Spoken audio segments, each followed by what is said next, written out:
Okay, guys, I know this is going to be rather controversial.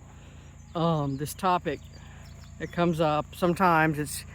I don't know if it's always the manosphere, but this whole thing about repeal the 19th and um, should women be voting, and the reasons that are given, I would say a lot of them hold water. But honestly, I mean, here's the thing, feminists, obviously, they love to do this whole cherry picking thing where they say, well, women were oppressed 100 years ago. Actually, it's been over 100 years ago, because I think, if I'm not mistaken, women got the right to vote in 1920.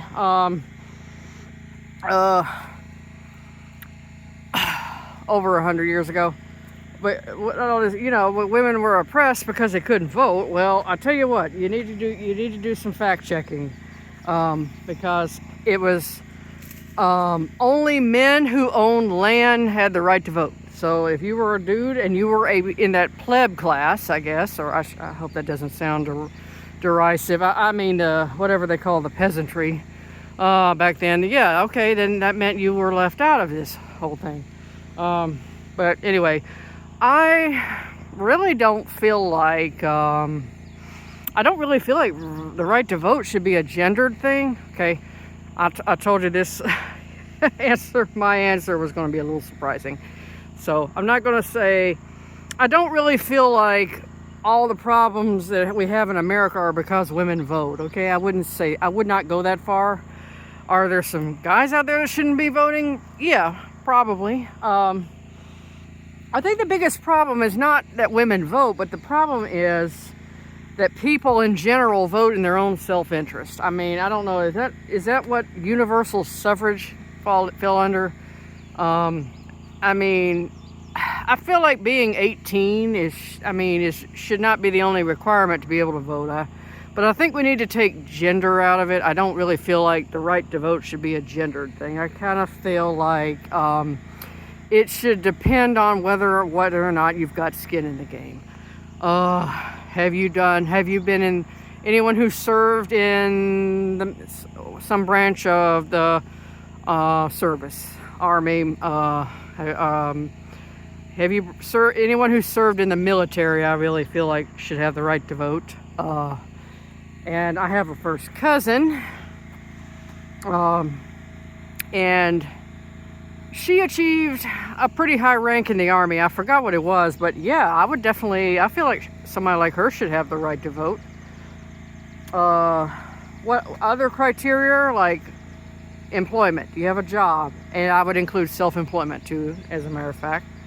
And I've struggled with joblessness for a while, but so I'm sympathetic to all of y'all out there, but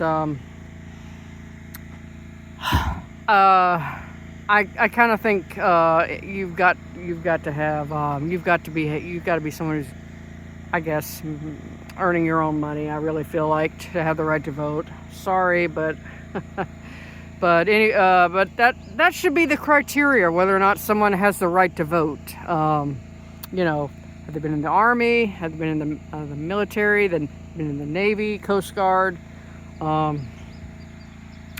Is there a third one? A fourth? I know there's like a number, 4 branches. And employment. And I really think that should be the main criteria. You tell me what you think. Do you really feel like the right to vote is, what are your thoughts? I just feel like being 18 is not enough to have the right to vote. You know what I mean? I think there needs to be other criteria, but I don't really feel like making it a gendered issue is the answer. Let me hear your thoughts. I'd like to hear what other people have to say. Okay. This is not supposed to be a long video. It's just something I was thinking about, because I'm hearing some people, and I know it's usually guys, using the hashtag repeal the 19th, and I thought, yeah, it's a little bit controversial, but I felt like I had something to add to it. So, okay, that's pretty much it. I'm out.